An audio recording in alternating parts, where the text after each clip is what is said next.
गिबि गिबियावनो बयनिसिमबो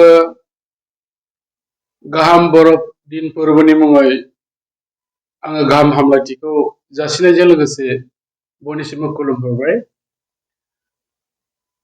दिनैनिफ्राय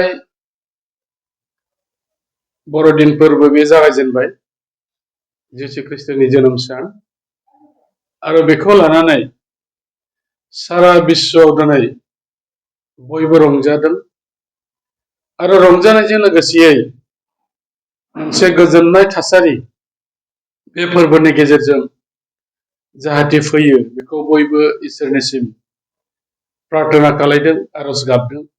थिग बेबादिनो जोंनि ओनसोलावबो आरो समग्र भारतबर्षआवबो जाहाथे बे बर'दिन फोरबोनि गेजेरजों शान्ति गोजोना जोंनियाव थायो, बयनिबो सुबुंफोरनि गेजेराव जोङो जाहाथे अनलायनाय बे फोरबोनि गेजेरजों लाबोनो हायो।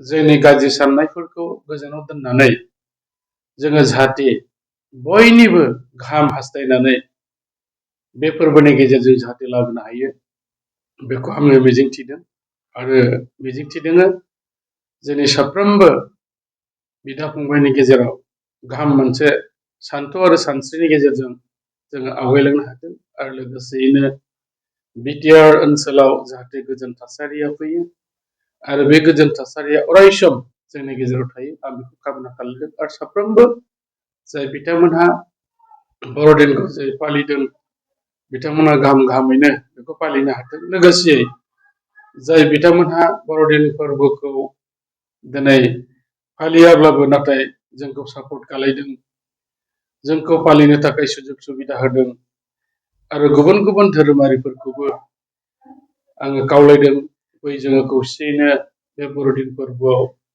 जों खौसेयैनो इसोरनियाव आरज गाबनि, इसोरा जाहाथे जोंखौ गोजोन थासारि लाबोनानै जोंनो होफैथों आरो अनलायनाय भाबखौ दोनथों। बेखौनो फिन खेबसेबाव बयनिसिमबो गाहाम हास्थायनानै आंनि बर'दिन फोरबोनि मुङाव बे गाहाम हामलायथिखौ बावहरनाय जाबाय। गोजोन्थों।